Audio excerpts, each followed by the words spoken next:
करें स्टार्ट क्या? Last topic agriculture वाला पूरा हो गया था ना, हरियाणा में कृषि वाला पूरा हो गया था। कल हमने मसाले भी पढ़े थे, फसलें भी पढ़ी थी, ठीक है, कि कौन सी फसल कहाँ पर ज़्यादा होती है। मसाले पढ़े थे, फसलें पढ़े थे, सब्जियाँ पढ़ी थी, ठीक है, और फल पढ़े थे, ठीक है। उसमें जो हमने सबसे इम्पोर्टेंट पढ़ा था, जो आपका गेहूँ सबसे ज़्यादा कहाँ पर होती है? सिरसा में। कपास सबसे ज़्यादा कहाँ होती है? सिरसा में होती है, ठीक है। गन्ना सबसे ज़्यादा कहाँ पर होता है? यमुनानगर में। मक्का पंचकुला, कैथल, करनाल, कुरुक्षेत्र। चावल ट्रिपल के वाली पट्टी, कैथल, करनाल, कुरुक्षेत्र। सबसे ज़्यादा चावल करनाल। करनाल का कौन सा चावल फेमस है? बासमती चावल। चावल की राइस मिल कहाँ पर ज़्यादा है? कैथल में। चावल की किस्में भी कहाँ पर ज़्यादा है? वैरायटी भी ज़्यादा कहाँ पर रहेगी? कैथल में रहेगी, ठीक है। उसके बाद हमने पढ़ा था जो आपका मक्का हो गया, पंचकुला, ठीक है, ट्रिपल के की पट्टी। जवार कहाँ पर ज़्यादा होती थी? रोहतक में। मोटा अनाज कहाँ पर होता था? भिवानी में ज़्यादा होता था, ठीक है। जैसे चना हो गया, बाजरा हो गया, जो तीनों कहाँ पर ज़्यादा होते थे? भिवानी में ज़्यादा होते थे, ठीक है। उसके बाद हमने अलग अलग फल पढ़े थे। आम ज़्यादा कहाँ पर होता था? अम्बाला में होता था। चीकू और लीची ज़्यादा कहाँ पर होती थी? पंचकुला में। क्या ज़्यादा होता था? चीकू और लीची। नाशपाती ज़्यादा कहाँ पर होती थी? कुरुक्षेत्र। नाशपाती हो गया, आलू बखारा, आड़ू, ये कहाँ पर ज़्यादा होता था? कुरुक्षेत्र में ज़्यादा होता था। बेर ज़्यादा कहाँ पर होता था? नूह में ज़्यादा होता था। तुलसी ज़्यादा कहाँ पर होती थी? फतेहाबाद में ज़्यादा होती थी। एक स्ट्रॉबेरी थी, ठीक है, हिसार। एक स्ट्रॉबेरी के साथ और थी अमरूद। ये ज़्यादा कहाँ पर होते थे? हिसार में होते थे। कहाँ पर होते थे? हिसार में होते थे, ठीक है। अब बेटा एक है ना, जैसे केला और सेब है ना, ठीक है, ये आपके फतेहाबाद में, क्योंकि फतेहाबाद में लिख लो केला और सेब, क्योंकि फतेहाबाद में कोल्ड स्टोर ज़्यादा है। लिख लो केला और सेब। केला और सेब ज़्यादा कहाँ पर होते हैं? आपके फतेहाबाद में। क्या बेटा? केला और सेब। एक तुलसी पढ़ा था ना, तुलसी। ये तीनों चीज़ें कहाँ पर ज़्यादा है? फतेहाबाद में ज़्यादा है, ठीक है। वैसे अगर मैं पूछूँ ना, केला फतेहाबाद में होता कम है, लेकिन कोल्ड स्टोर फतेहाबाद में ज़्यादा है। इसलिए ना, मतलब ये केला कहाँ पर लाया जाता है? कोल्ड स्टोर में ज़्यादा लाया जाता है, इसलिए फतेहाबाद में केला ज़्यादा दिखाया जाता है। तो केला और सेब आए तो कहाँ पर ज़्यादा हो जाएंगे? फतेहाबाद में हो जाएंगे। और किसकी अधिकता के कारण? कोल्ड स्टोर की अधिकता के कारण हो जाएंगे, ठीक है। तो आज का जो हमारा टॉपिक रहेगा वो भी बहुत इम्पोर्टेंट है। आज हम पढ़ेंगे, बहुत इम्पोर्टेंट टॉपिक पढ़ने वाले हैं बेटा, हरियाणा की मिट्टी। कौन सा टॉपिक पढ़ेंगे बेटा? हरियाणा की मिट्टी। कौन सा टॉपिक रहेगा हमारा? हरियाणा की मिट्टी। क्योंकि जो भी फसलें होती है वो किसी ना किसी प्रकार की मिट्टी में होती है, ठीक है। तो आज का हमारा टॉपिक कौन सा रहेगा बेटा? हरियाणा में मिट्टी। कौन सा टॉपिक पढ़ेंगे? हरियाणा में मिट्टी का टॉपिक है, पढ़ने वाले हैं, ठीक है। अगर मैं सबसे बात करूं, मिट्टी है ना, इसको इंग्लिश में बोलते हैं सोयल। क्या बोलते हैं? सोयल। ये कहते हैं लैटिन भाषा के, लैटिन भाषा के सोलम से बना है। लैटिन भाषा के किस से बना है बेटा? सोलम से बना है, जिसका अर्थ होता है फ्रेश। जिसका अर्थ क्या होता है बेटा? जो हम घरों में फ्रेश बोलते हैं ना, ठीक है, लिख लो। मिट्टी या सोयल लैटिन भाषा के किस से बना है? सोलम से बना है। लैटिन भाषा के किस से बना है बेटा? सोलम से बना है, जिसका अर्थ क्या होता है? जिसका अर्थ क्या होता है? फ्रेश होता है, ठीक है। तो मिट्टी किस से बना है? लैटिन भाषा के सोलम से बना है, जिसका अर्थ क्या होता है? फ्रेश होता है, ठीक है। और जो मिट्टी का निर्माण है ना बेटा, ये एक जटिल प्रक्रिया है, ठीक है। मिट्टी का निर्माण पूछा गया था, कैसी प्रक्रिया रहेगी? एक जटिल प्रक्रिया रहेगी। मिट्टी का निर्माण कैसी प्रक्रिया रहेगी? जटिल प्रक्रिया रहेगी। जो भूपरपट्टी पर ना छोटे छोटे कण पाए जाते हैं ना, उसे क्या कहा जाता है? मिट्टी कहा जाता है। जो भूपरपट्टी पर यानी भूमि पर, भू पर पट्टी पर छोटे छोटे छोटे छोटे कण पाए जाते हैं ना, उसे हम क्या करते हैं, मिट्टी कहते हैं। और मिट्टी का निर्माण कैसी प्रक्रिया रहेगी, एक जटिल प्रक्रिया रहेगी। ठीक है, मिट्टी का निर्माण कैसी प्रक्रिया रहेगी, एक जटिल प्रक्रिया रहेगी। ठीक है, अब बात आती है, ये जो मिट्टी होता है ना, ठीक है, ये डिसाइड करने वाली एक संस्था होती है जिसे ICAR बोलते हैं। ठीक है, मिट्टी का वर्गीकरण कौन सी संस्था करती है, इसे बोलते हैं Indian council for agriculture research. Indian council for agriculture research, इसे क्या बोलते हैं बेटा, इंडियन काउंसिल फॉर एग्रीकल्चर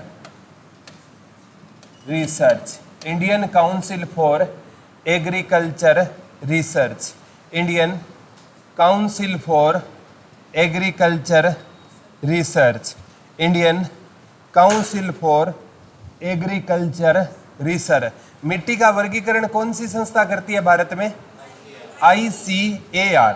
इसका हेडक्वार्टर नई दिल्ली में है, लिख लो। ICAR का हेडक्वार्टर कहाँ पर रहेगा बेटा, नई दिल्ली में रहेगा। इसका हेडक्वार्टर कहाँ पर रहेगा बेटा, न्यू दिल्ली। ठीक है, इसका हेडक्वार्टर कहाँ पर रहेगा, नई दिल्ली में इसका क्या रहेगा, हेडक्वार्टर रहेगा। ये मिट्टी का क्या करती है, वर्गीकरण करती है। ठीक है, ये कहती है कि भारत में 8 प्रकार की मिट्टी पाई जाती है, लिख लो। ICAR के अनुसार भारत में कितने प्रकार की मिट्टी पाई जाती है, 8 प्रकार की मिट्टी पाई जाती है, लिख लो। ICAR के अनुसार, ICAR के अनुसार भारत में कितने प्रकार की मिट्टी पाई जाती है, तो भारत में कितने प्रकार की मिट्टी पाई जाती है बेटा, 8 प्रकार की मिट्टी पाई जाती है। तो जो ICAR है ना, ये इस्टेब्लिश हुआ था 1929 में। कब बना था बेटा, 1929 में बना था, लिख लो। ICAR इसको कब फाउंड किया गया था बेटा, कब इस्टेब्लिश हुआ था ये, 1929 में। और हेडक्वार्टर ICAR का कहाँ पर रहेगा, न्यू दिल्ली में इसका क्या रहेगा, हेडक्वार्टर रहेगा। इसका Indian council for agriculture research का हेडक्वार्टर कहाँ पर रहेगा, नई दिल्ली में इसका क्या रहेगा, हेडक्वार्टर रहेगा। इसका हेडक्वार्टर कहाँ पर रहेगा, नई दिल्ली में। इस्टेब्लिश कब हुआ था, 1929 में ये बना था। इसका निर्माण कब हुआ था, 1929 में। ठीक है, जैसे अगर मिट्टी की बात करूँ ना, तो हरियाणा में है एक केंद्रीय मिट्टी लवणता अनुसंधान केंद्र, केंद्रीय मिट्टी लवणता अनुसंधान केंद्र करनाल में है।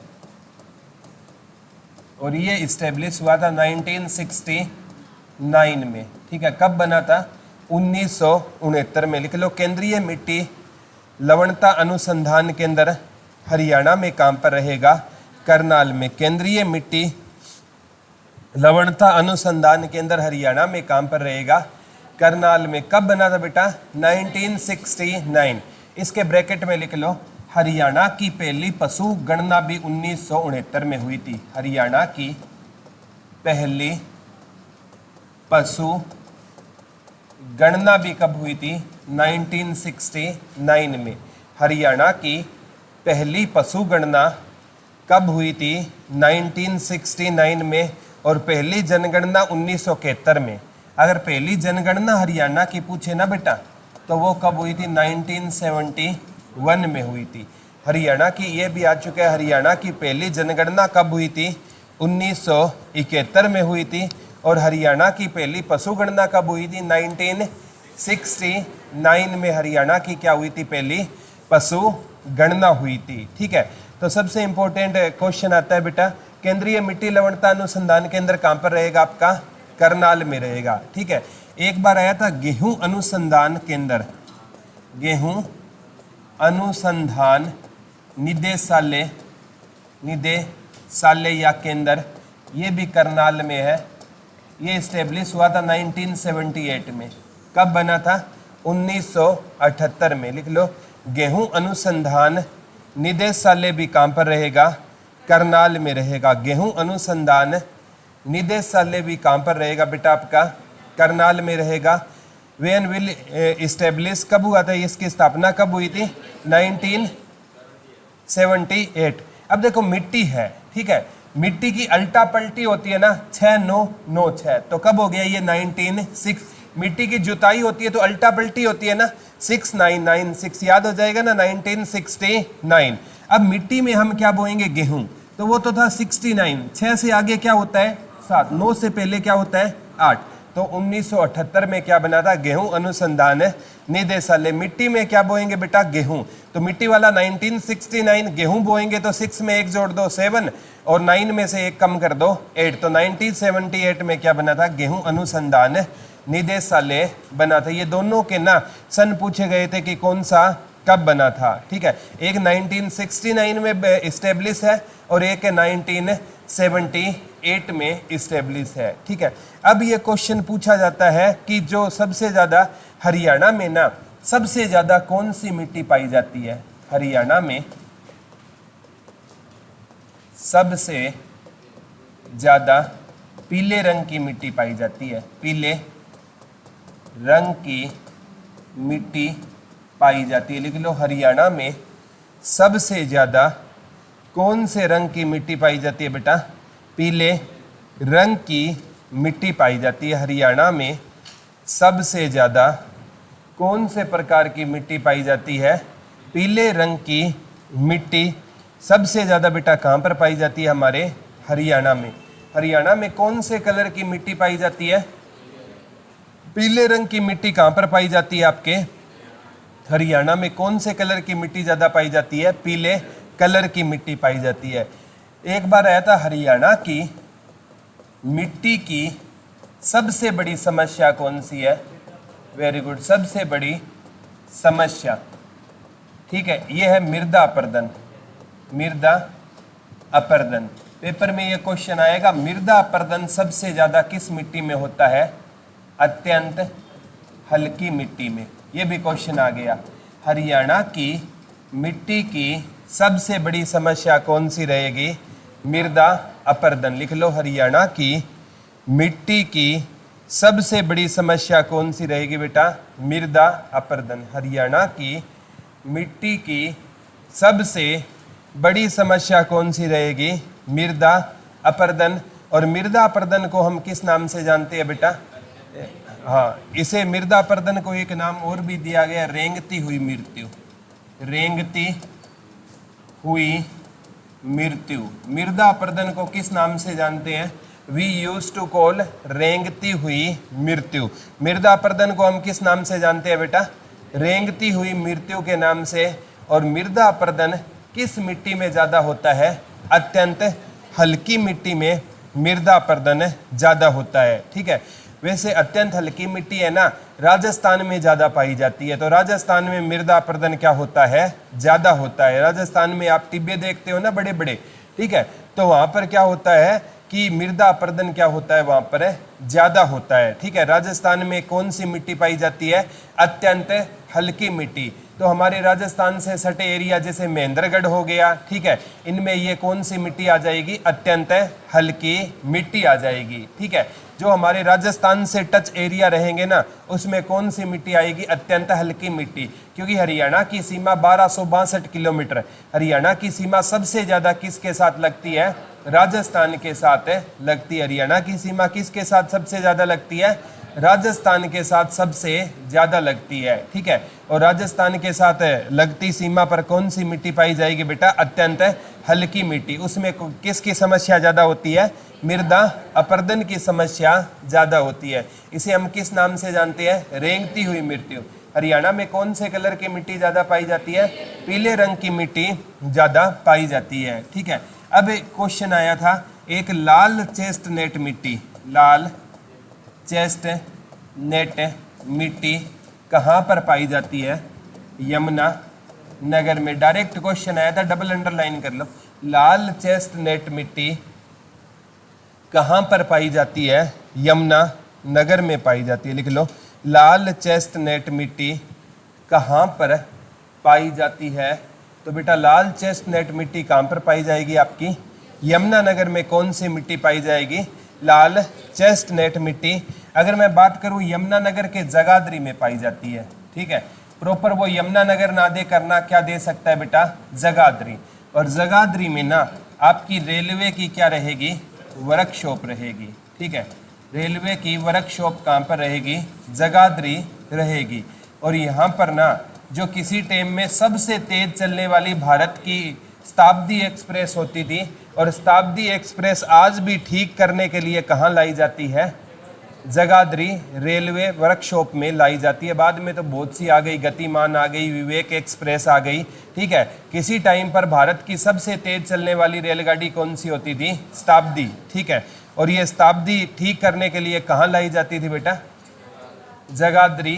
ठीक है, ये जो जगाधरी यमुना नगर में रेलवे की क्या रहेगी? वर्कशॉप रहेगी। वो पूछेगा लाल चेस्टनट मिट्टी प्रॉपर एरिया पूछे तो कहाँ पर पाई जाती है? जगाधरी यमुना नगर। फतेहाबाद के रतिया में पाई जाती है। लिख लो, फतेहाबाद के रतिया में पाई जाती है। ठीक है, लिख लो लाल चेस्टनट मिट्टी फतेहाबाद के कहाँ पर पाई जाती है? रतिया में पाई जाती है। और कुरुक्षेत्र के थानेसर में, कुरुक्षेत्र में कहाँ पर पाई जाती है ये मिट्टी? थानेसर में पाई जाती है। लिख लो, लाल चेस्टनट मिट्टी फतेहाबाद के कहाँ पर पाई जाती है बेटा? रतिया में पाई जाती है। और 17 की 17 जो विधानसभा की आरक्षित सीट है ना, उसमें रतिया सबसे बड़ी आरक्षित सीट रहेगी। विधानसभा की आरक्षित सीट में ना सबसे बड़ी आरक्षित सीट कौन सी रहेगी? रतिया। विधानसभा की कितनी आरक्षित सीट है? 17। सबसे बड़ी कौन सी रहेगी बेटा? रतिया विधानसभा की सबसे बड़ी क्या रहेगी? आरक्षित सीट रहेगी। याद रह जाएगा ना? ठीक है, तो फतेहाबाद के रतिया में पाई जाती है और कुरुक्षेत्र के थानेसर में। ठीक है, और यहाँ पर स्थानेश्वर के शिव मंदिर का निर्माण किसने कराया था? पुनर्निर्माण कराया था सदाशिव पुष्यभूति ने। स्थानेश्वर के शिव मंदिर का निर्माण किसने कराया था? पुष्यभूति ने। और पुनर्निर्माण किसने कराया था बेटा? सदाशिवराव भाऊ, जो एक मराठा सरदार हुआ करता था। ठीक है, थानेसर है ना, इसका पुराना नाम क्या होता था बेटा? स्थानेश्वर। यहाँ पर ना स्थानेश्वर का कौन सा मंदिर रहेगा? शिव मंदिर रहेगा। शिव, भगवान शिव और माता पार्वती या माता सती जी का क्या रहेगा? ये मंदिर रहेगा। भगवान शिव और माता सती का क्या रहेगा? ये एक मंदिर रहेगा। और इसका निर्माण किसने कराया था? पुष्यभूति ने करवाया था। निर्माण बेटा इसका किसने कराया था? पुष्यभूति ने इसका क्या करवाया था? निर्माण करवाया था। इसका निर्माण किसने करवाया था?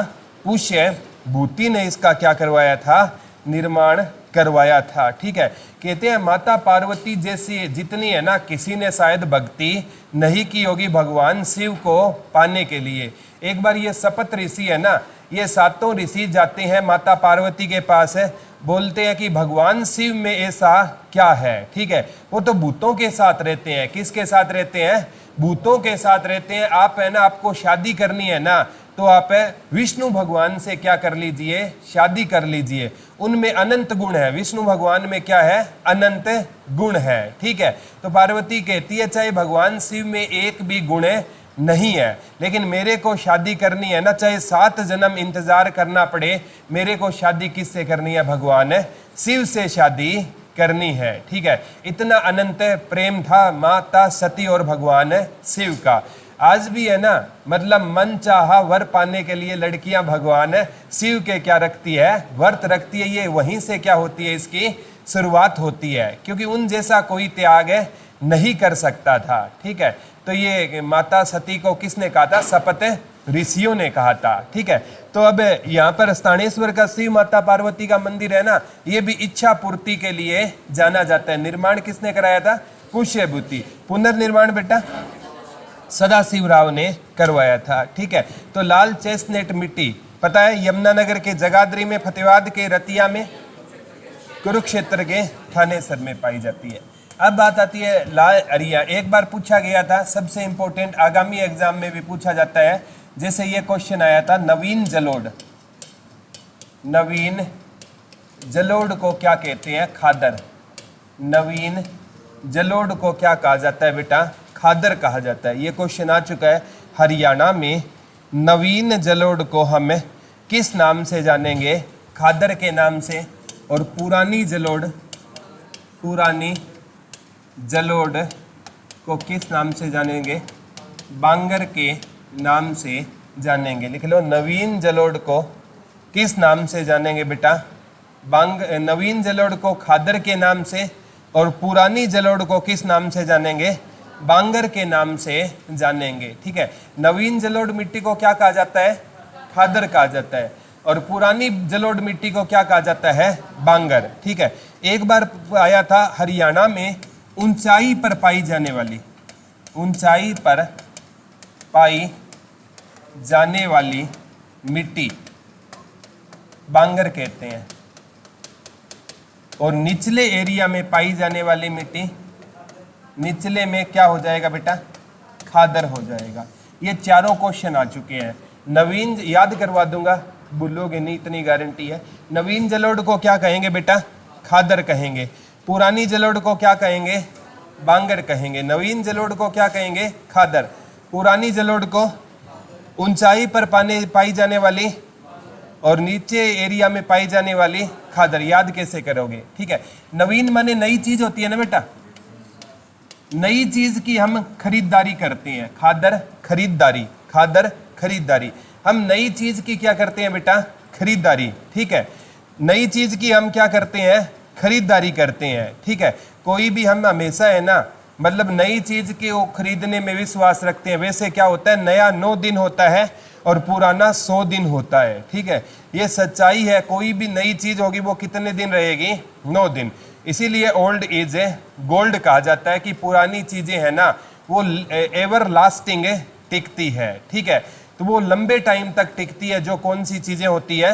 पुरानी। हम नए के चक्कर में ना पुरानी चीजों को क्या कर देते हैं? खो देते हैं।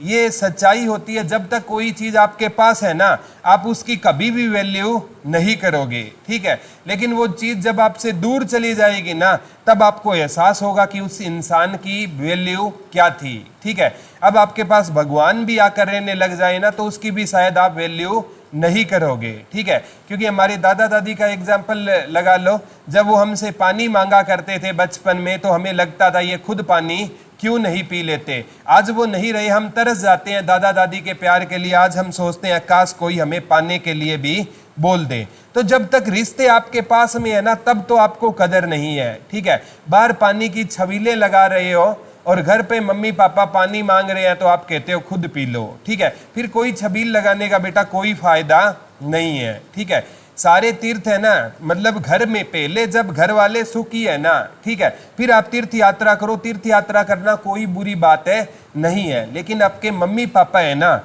उनकी जो भी ख्वाहिशें हैं ना, वो हमें पूरी करनी चाहिए, एटलीस्ट जितनी हमसे हो सकती है। आज की जनरेशन में दिक्कत क्या आ गई है, हम सोचते हैं पापा क्या जानते हैं। ठीक है, जो चीज बेटा आज आप सीख रहे हो ना, ठीक है, वो आपके पापा 25 साल पहले सीख चुके हैं। ठीक है, जो फीलिंग आज आप ले रहे हो ना, वो पापा ने 25 साल पहले ले ली है। ठीक है, तो हमारा और उनका कोई मैच नहीं है बेटा। ठीक है, वो हमसे 25 साल एडवांस है। ठीक है, 25 साल पहले जो आज जिस लेवल पे हो ना, वो 25 साल पहले उस लेवल पे थे, और हम कहते हैं वो जानते क्या है। दादा दादी हमारे उस लेवल पर 50 साल पहले थे। दादा दादी है ना, आप अपने किसी दोस्त को घर लेकर जाना, जाते ही बता देंगे इसका करेक्टर कैसा है। ठीक है, इतनी क्वालिटी होती है। दादा दादी 1 सेकंड में स्कैन कर देते हैं इसकी पर्सनैलिटी कैसी है। ठीक है, और उनके जो जजमेंट होती है ना, 99.99% बिल्कुल एक्यूरेट मिलेगी। ठीक है, 0.1% में दिक्कत हो सकती है। ठीक है, क्योंकि वो एक एड आती है ना डिटोल की, वो धोने के बाद भी कुछ कीटाणु बच जाते हैं ना। ठीक है, वो पॉइंटों में तो वो 1-आधा% हो सकता है, लेकिन एक्यूरेट मिलेगी उनकी भविष्यवाणी। किसी ने जाते ही उनके पैरों के हाथ लगा लिया ना, बोला बड़ा संस्कारी है। ठीक है, और किसी ने नमस्ते ही नहीं की, बोला बेटा बिगड़ गया तू तो इसके साथ। ठीक है, वो जाते ही बता देंगे। ठीक है, और हम सोचते हैं दादा को क्या पता है, दादी को क्या पता है, सब पता होता है बेटा। ठीक है, तो ऊंचाई पर पाई जाने वाली बांगड़, निचले पर नवीन चीजों की खरीदारी करेंगे, और पुरानी चीजों को घर से क्या करेंगे, बाहर। ठीक है, नवीन की क्या करेंगे, खरीदारी, और पुरानी चीजों को क्या करेंगे, बाहर। तो नवीन जलोढ़ खादर, पुरानी जलोढ़ बांगर। अब ऊंचाई पर छोटे बच्चे को आपने ऊंचाई पर छोड़ दिया तो वो बांग यानी आवाज मारेगा। ठीक है, अगर किसी छोटे बच्चे को आपने ऊंचाई पर छोड़ दिया तो वो बांग यानी देसी भाषा में क्या मारेगा, आवाज देगा। और ऊपर बांगर है तो नीचे क्या हो गया, खादर हो गया। याद रह जाएगा ना, कभी जीवन में भूलोगे तो नहीं। नवीन चीजों की खरीदारी करेंगे, पुरानी चीजों को घर से बाहर करोगे, ऊंचाई से कोई बांग मारेगा और निचली आपके क्या हो जाएगी, खादर। नीचे क्या होती है, खाई होती है। नीचे क्या होती है, खाई। तो नीचे खाई है तो ऊपर क्या हो गया, बांगर हो गया। याद हो जाएगा ना, वेरी गुड। ठीक है, एक बार पूछा गया था, किस मिट्टी में जल धारण करने की क्षमता ज्यादा होती है। किस मिट्टी में जल धारण करने की क्षमता ज्यादा होती है। ठीक है, ये बेटा इंडिया लेवल पे पूछता तो इसका अर्थ होता काली मिट्टी। हरियाणा में इसका अर्थ है चिकनी मिट्टी। ठीक है, अगर ये क्वेश्चन इंडिया जीके में पूछा जाता तो इसका अर्थ क्या होता, काली मिट्टी।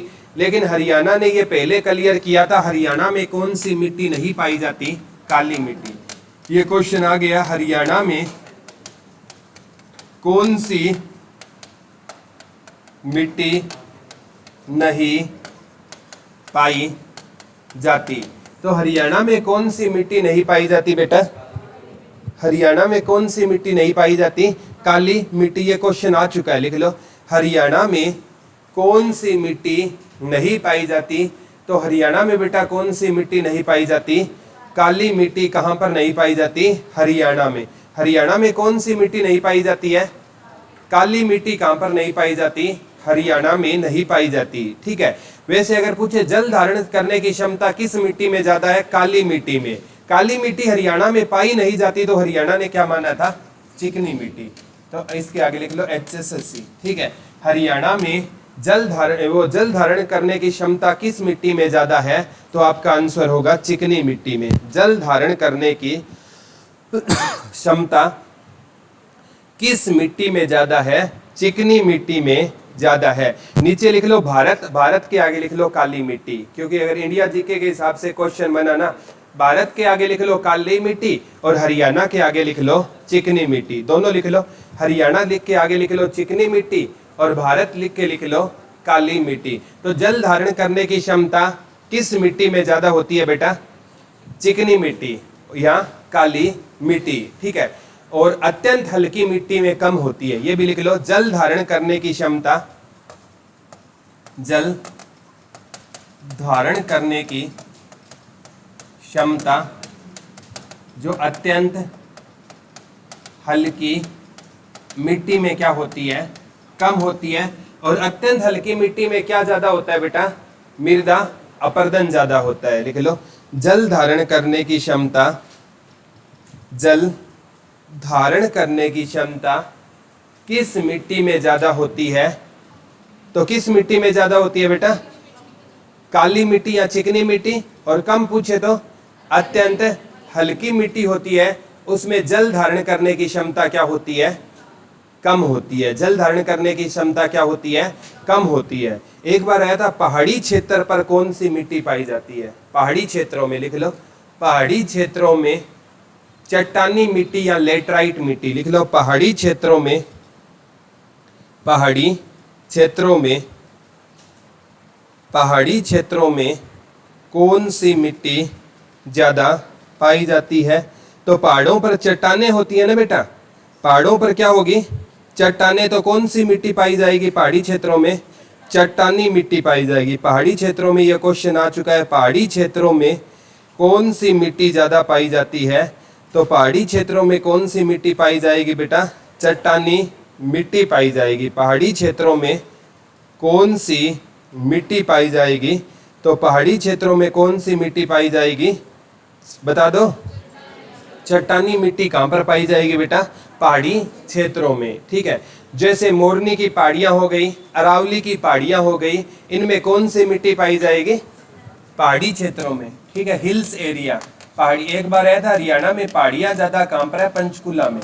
ये आ चुका है बेटा, हरियाणा में पहाड़ियाँ ज़्यादा कहाँ पर रहेगी? पंचकुला में।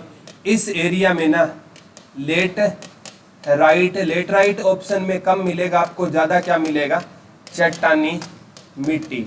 पहाड़ी एरिया में कौन सी मिट्टी ज़्यादा पाई जाती है बेटा? बता दो। चट्टानी मिट्टी पाई जाती है। लाल चेस्टनट मिट्टी कहाँ पर पाई जाती है? जगाधरी यमुनानगर में, रतिया फतेहाबाद में, थानेसर कुरुक्षेत्र में। एक बार आया था, लाल चेस्टनट मिट्टी में किस तत्व की प्रधानता है? लो तत्व की। लाल चेस्टनट मिट्टी में, लाल चेस्टनट मिट्टी में किसकी प्रधानता होती है बेटा? लो तत्व। आई मीन टू से आयरन। ठीक है, लो तत्व की इसमें क्या होती है? प्रधानता होती है। किस मिट्टी में लो तत्व की प्रधानता होगी बेटा? लाल चेस्टनट मिट्टी में लो तत्व की क्या होती है? प्रधानता होती है। शरीर में आयरन होना बहुत ज्यादा क्या होता है?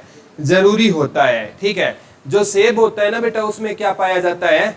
आयरन पाया जाता है। सेब को आप काट कर छोड़ देना, थोड़े टाइम बाद उसमें वो जंग सा लग जाएगा। आपने अगर नोटिस किया है, आप आधा सेब खा लेना, आधा छोड़ देना, उस पर ना मतलब है जैसे जंग लगता है ना लोहे को, ठीक है, तो वो वैसा उस पर है बन जाएगा, वो परत बन जाएगी। ठीक है, तो आयरन होता है। ठीक है, और आयरन की क्या होती है? गोलियां होती है, जो बेटा गर्भवती महिलाओं को दी जाती है ताकि आयरन की उनके अंदर कमी ना हो। ठीक है, तो लाल चेस्टनट मिट्टी में कौन सा तत्व ज्यादा पाया जाता है? आयरन यानी लो तत्व ज्यादा पाया जाता है। ठीक है, अब सबसे इंपॉर्टेंट है, ये पूछा गया था एक बार, घग्गर नदी द्वारा बनाए गए बाढ़ के मैदान क्या कहते हैं? नेली। लिख लो, घग्गर नदी द्वारा बनाए गए बाढ़ के मैदान क्या कहलाते हैं? लिख लो, घग्गर नदी द्वारा बनाए गए बाढ़ के मैदान। लिख लो, घग्गर नदी द्वारा बनाए गए बाढ़ के मैदानों को बेटा क्या कहा जाता है? नेली कहा जाता है। घग्गर नदी द्वारा बनाए गए बाढ़ के मैदानों को क्या कहा जाता है? नेली कहा जाता है। और मारकंडा नदी द्वारा मारकंडा नदी द्वारा बनाए गए बाढ़ के मैदान क्या कहलाते हैं बेटा? बेट। लिख लो, घग्गर नदी द्वारा बनाए गए बाढ़ के मैदान क्या कहलाते हैं? नेली कहलाते हैं। और मारकंडा नदी द्वारा बनाए गए बाढ़ के मैदान क्या कहलाते हैं? बेट कहलाते हैं। जो घग्गर नदी द्वारा बनाए गए बाढ़ के मैदान को हम क्या कहते हैं? नेली कहते हैं।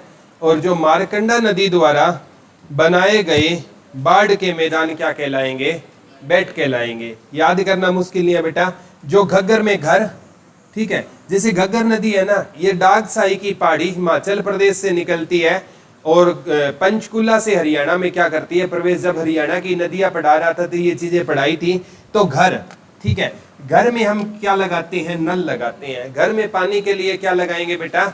नल लगाएंगे। ठीक है, घर में पानी के लिए क्या लगाएंगे? नल। तो घग्गर नदी द्वारा बनाए गए बाढ़ के मैदान क्या कहलाएंगे? नेली। ठीक है, अब बेट, ठीक है, बेट से हम क्या करने का काम करते हैं? मारने का काम करते हैं। जैसे क्रिकेटर होता है, वो मारने से किससे काम करता है? बैट। तो मारकंडा वाला बैट हो गया। और घर में क्या लगाएंगे? नल।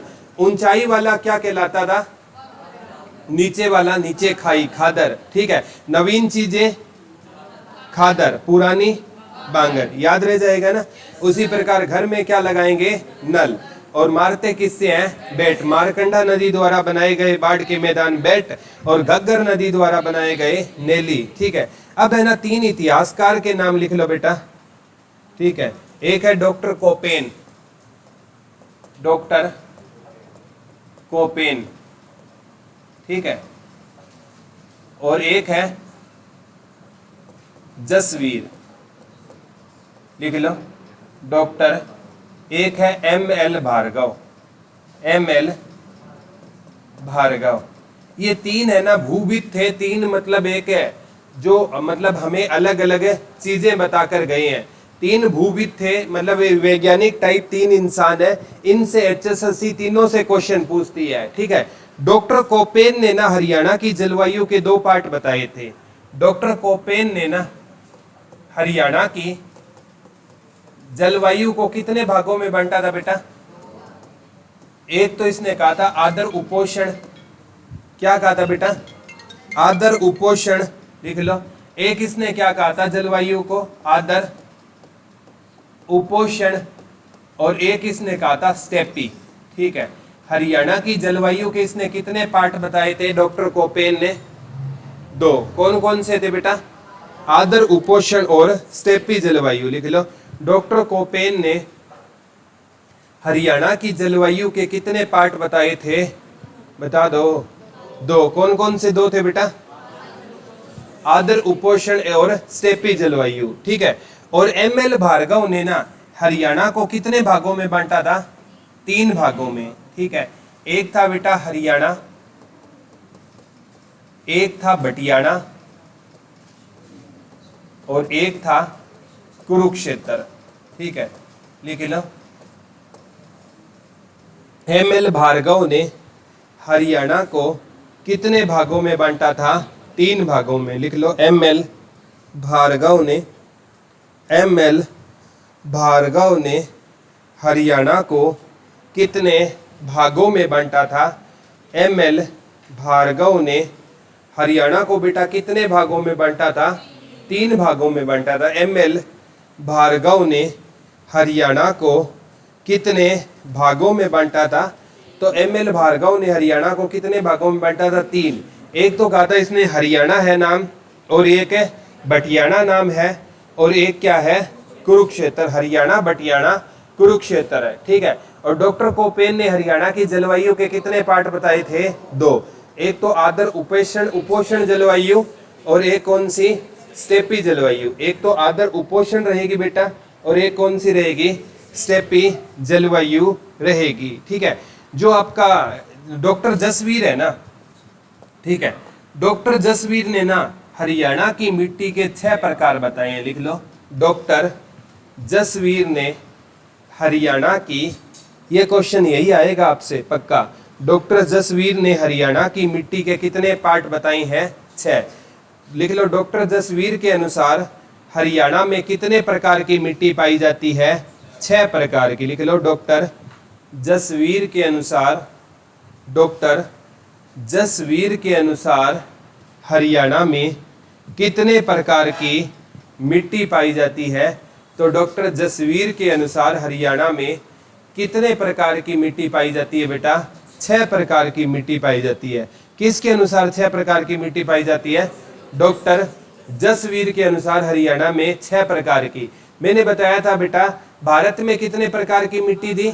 ICAR ने कितनी प्रकार की बताई? 8। ऑप्शन में 6 ना होना, 8 कर लेना, ठीक है। लिख लो। ऑप्शन में अगर 6 ना होना तो वो पूछेगा हरियाणा में कितनी प्रकार की मिट्टी पाई जाएगी। ऑप्शन में 6 हो तो ठीक है, नहीं क्या कर लोगे आप? 8 कर लोगे। वैसे क्योंकि इंडिया का ही पार्ट क्या है आपका? हरियाणा, तो इंडिया में ICAR ने कहा है कि 8 प्रकार की मिट्टी पाई जाती है, तो हरियाणा में भी 8 हो जाएगी अगर ऑप्शन में 6 ना हो तो। वो प्रॉपर अगर 6 पूछना चाहेगा ना, वो पूछेगा डॉक्टर जसवीर के अनुसार हरियाणा में कितने प्रकार की मिट्टी पाई जाती है। तो डॉक्टर जसवीर के अनुसार बेटा कितने प्रकार की मिट्टी पाई जाती है? हरियाणा में 6 प्रकार की मिट्टी पाई जाती है, ठीक है। ICAR क्या कहता था?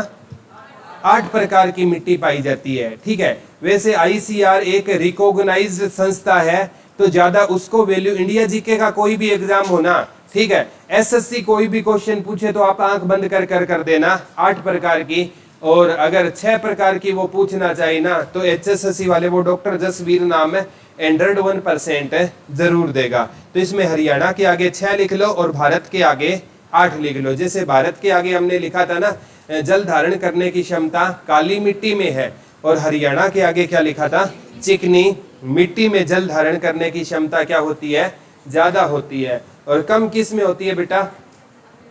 जो अत्यंत हल्की मिट्टी होती है ना, उसमें जल धारण करने की क्षमता क्या होती है, कम होती है। लाल चेस्टनट मिट्टी कहाँ पर पाई जाती है, जगाधरी, हाँ ठीक है, फतेहाबाद के रतिया में, और कुरुक्षेत्र के थानेसर में, और यमुनानगर के जगाधरी। उसमें कौन सा तत्व होता है बेटा, लो तत्व, या किसकी मात्रा ज्यादा होती है, आयरन की मात्रा ज्यादा होती है। ठीक है, जैसे आप सोहना गर्म पानी का चश्मा पढ़ते हो ना गुरुग्राम में, ठीक है, उसमें ना किसकी मात्रा ज्यादा होती है, सल्फर की मात्रा ज्यादा होती है। और जिस पानी में बेटा सल्फर की मात्रा ज्यादा होगी ना, वो पानी क्या रहेगा, गर्म रहेगा। ठीक है, इसीलिए सोना में आप ठंडे मतलब दिसंबर जनवरी में जाओगे ना, तो भी वहां का पानी आपको क्या मिलेगा, गर्म मिलेगा। क्या मिलेगा, पानी आपका वहां का गर्म मिलेगा। आपने इस चीज को बेटा नोटिस किया होगा, ठीक है, क्योंकि हमारे जो धरती होती है ना, इसका नीचे का तापमान होता है ना, वो ज्यादा होता है। ठीक है, आपने नोटिस किया है कि नहीं किया, जब भी आप सर्दियों में ना, ठीक है, नलके का पानी पियोगे ना, तो नलके का पानी चलाओगे, उससे भाप निकलेगी, आप कभी भी देख लेना। ठीक है, आप सोचोगे यार बाहर तो इतनी मतलब टेम्परेचर इतना स्लो है, ठीक है, फिर भाप कैसे निकल रही है, क्योंकि वो टेम्परेचर भूमि का डाउन गया है, ना कि जमीन के नीचे का। पानी कहां से आ रहा है, जमीन के नीचे से आ रहा है, तो वहां का टेम्परेचर क्या है, अभी ज्यादा है। ठीक है, तो वहां से जो पानी निकलेगा ना, वो क्या निकलेगा बेटा, गर्म निकलेगा। ठीक है, इसीलिए हम सोचते हैं जो ये किसान है दिसंबर जनवरी में पानी लगाते हैं, अगर इतनी ठंड है तो वो तो जम सकते हैं, क्योंकि वहां का जो पानी आता है ना, उसका टेम्परेचर क्या होता है, ज्यादा होता है। ठंड लगती है, इसमें कोई दो राय नहीं है, ठंड बहुत ज्यादा होती है, लेकिन पानी है ना, उसमें क्या होती है, थोड़ी गर्माहट होती है। ठीक है, वैसे किसान का मुकाबला तो इस जहां में कोई कर ही नहीं सकता। पता नहीं कितने पेट पलते हैं एक किसान से। ठीक है, अब देखो आप जब भी गेहूं निकालोगे ना, तो कम से कम एक किसान के घर है ना 50 ऐसे बंदे मांगने वाले आएंगे। ठीक है, चाहे कोई बाबा आए मांगने वाला, किसी वो ट्रस्ट से संबंध रखते हो वो भी आए, किसान उसको भी मना नहीं करता, चाहे कोई मतलब और पर गौशाला वाले भी आते हैं, ठीक है, कोई डेरा से भी आते हैं, मतलब किसान किसी को भी मना नहीं करता। अगर एक किसान के पास कितने भी किले हैं ना, तो मान के चलो बेटा 10 मन अनाज उसका ना ऐसे बांटने में चला जाता है। ठीक है, किसान के घर से ना ये दुनिया चलती है। ठीक है, और ये जो सेठ वगैरह है ना, जो साहूकार वगैरह है, ठीक है, इनके घर भी किससे चलते हैं, किसान से चलते हैं। लेकिन किसान की मजबूरी ये है कि जब भी उसका उपज, देखो अब सिंपल सी मैं बात बताता हूं, आप जूते वाले के पास जूते लेने जाओगे, ठीक है, तो उसके मनमर्जी के प्राइस होंगे। ठीक है, वो कहेगा भाई लेना है तो ले ले 500 का, अदरवाइज तू यहां से चला जा। लेकिन किसान अपनी जो चावल वगैरह लेकर जाएगा ना, उसकी तीसरा बंदा बोली लगाएगा, और किसान हाथ पर हाथ बांधे बेचारा खड़ा रहेगा। तीसरा बंदा आकर बोली लगाएगा। अपनी मर्जी के हिसाब से किसान फसल को बेच भी नहीं सकता। टमाटर वगैरह यहाँ पर मंडी में लाते हैं ना, तो यहाँ पर बोलियां लगाती है, ये टमाटर इतने रेट है। ठीक है, यानी खुद की हमारी उपज है और हम अपने प्राइस से बेच भी उसको नहीं सकते। इससे बड़े किसान की दुर्दशा क्या होगी। लाल बहादुर शास्त्री है ना, इन्होंने एक नारा दिया था बेटा, जय जवान जय किसान। बोला जितनी वैल्यू सीमा पर जवान की है, उतनी वैल्यू खेत में क्या है, किसान की है। ठीक है, एक प्यारे बच्चों एक गेम आता था पहले, ठीक है, वो सरकार ने बैन कर दिया था, नाम ध्यान नहीं आ रहा, उसका अंतिम लेवल सुसाइड होता था। छोटे बच्चों से वो ऐसे ऐसे टास्क करवाते थे, ब्लू वेल गेम होता था, उसका अंतिम लेवल क्या होता था, सुसाइड होता था। और सरकार ने वो गेम क्या कर दिया था, बैन कर दिया। अब सरकार ये नहीं सोच रही, किसान भी तो ब्लू वेल का गेम ही तो खेल रहा है। ठीक है, अब उपज इतनी मेहनत करने के बाद है ना, जब फसल पकने का टाइम होता है ना, तो या तो आंधी तूफान आ जाता है या बारिश आ जाती है और उसकी फसल होती ही नहीं है। और फसल है ना, जिस दिन हम बोते हैं ना बेटा, हम सोचते हैं गेहूं 60 मन एकड़ की होगी, उस हिसाब से हमारे खर्चे स्टार्ट हो जाते हैं। और गेहूं आ गई 30 मन, तो वो खर्चे तो ज्यादा हो गए ना। अब किसान के पास अंतिम क्या बचता है, सुसाइड का ऑप्शन बचता है। हर साल आपको पता नहीं, रिपोर्ट उठाकर देख लेना, हरियाणा हरियाणा में ना हजारों किसान क्या करते हैं, सुसाइड करते हैं। हम कोई भी सरकार है ना, देखो मैं नहीं कहता कोई भी सरकार कोई भी हो, लेकिन किसान की चिंता हमेशा विपक्ष को होती है, ठीक है। आज बीजेपी है ना, तो सरकार किसान की चिंता कांग्रेस को होगी, और सत्ता में कांग्रेस आ गई ना तो किसान की चिंता बीजेपी को होगी। पक्ष सत्ताधारी पार्टी को कभी भी किसान की क्या नहीं होती, चिंता नहीं होती। और स्टूडेंट की भी चिंता किसको होती है, विपक्ष को होती है, ठीक है। आज कांग्रेस को स्टूडेंट की चिंता है, कल को वो अस्तित्व में आ गई तो बीजेपी को स्टूडेंट के भविष्य की क्या हो जाएगी, चिंता हो जाएगी। और वो देश वही विकसित होगा जिसमें सत्ताधारी पार्टी को किसान और स्टूडेंट की अगर चिंता होगी ना, वही देश क्या करेगा, विकास है करेगा, ठीक है। मैं जब याद है मेरे को, मेरे सर पढ़ाया करते थे 6th क्लास में, तो वो कहते थे भारत एक विकासशील देश है, ठीक है। जब मैं 6th क्लास में था, ठीक है, 10-11 साल का रहा होगा, तो उस टाइम पे मैं पढ़ता था भारत कैसा देश है, विकासशील देश है। आज मैं खुद पढ़ा रहा हूं, मैं पढ़ा रहा हूं भारत कैसा देश है, विकासशील देश है, ठीक है। और कल को आपके बच्चे भी ये पढ़ेंगे भारत कैसा देश है, विकासशील देश है, ठीक है। ये आपके बच्चे पढ़ाएंगे, वो क्या पढ़ाएंगे, भारत कैसा देश है एक है। अरे फीलिंग तो ले सकते हो, ठीक है। पढ़ाना ना पढ़ाना वो तो अलग बात है। कई बोलेंगे सर जी शादी नहीं हुई अभी तक, तो ठीक है। कई मतलब घर से राशि देख कर निकलते हैं ना, ठीक है।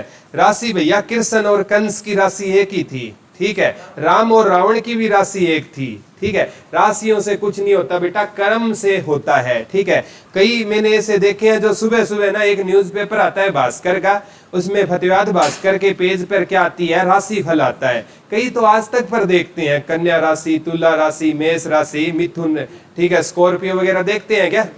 बहुत से होते हैं जो राशि देखकर घर से निकलते हैं, ठीक है। एक बोला, एक क्लास में स्टूडेंट दुखी होकर आया, मेरा क्या हुआ, बोला गुरुजी मेरी राशि में लिखा था दुर्घटना हो सकती है। क्या हो सकती है, दुर्घटना हो सकती है। मैंने कहा कल तो तेरी राशि बता, ठीक है। उसकी राशि उसने बताई कि मेरी ये मेष राशि है। मैंने पहले दिन का न्यूज़पेपर देखा, मेष राशि में क्या लिखा था, उसमें था कि संतान पुत्र रत्न की प्राप्ति हो सकती है। मैंने कहा तेरी शादी नहीं हुई, पुत्र रत्न की प्राप्ति कहां से होगी, ठीक है। और फिर इसको एक दिन पीछे ले गया, उसकी राशि में लिखा था विदेश की यात्रा का योग बनेगा, ठीक है। और यहाँ पर फतेहाबाद आने के पैसे नहीं है, विदेश की यात्रा का योग बनेगा। मैं बोला आज के बाद राशि मत देखना, ठीक है।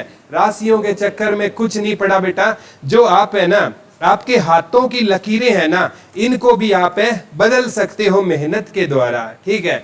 और जैसे एक आज गुड़िया आएगी शायद, लगभग वो मैं उससे मिलवाऊंगा आपको।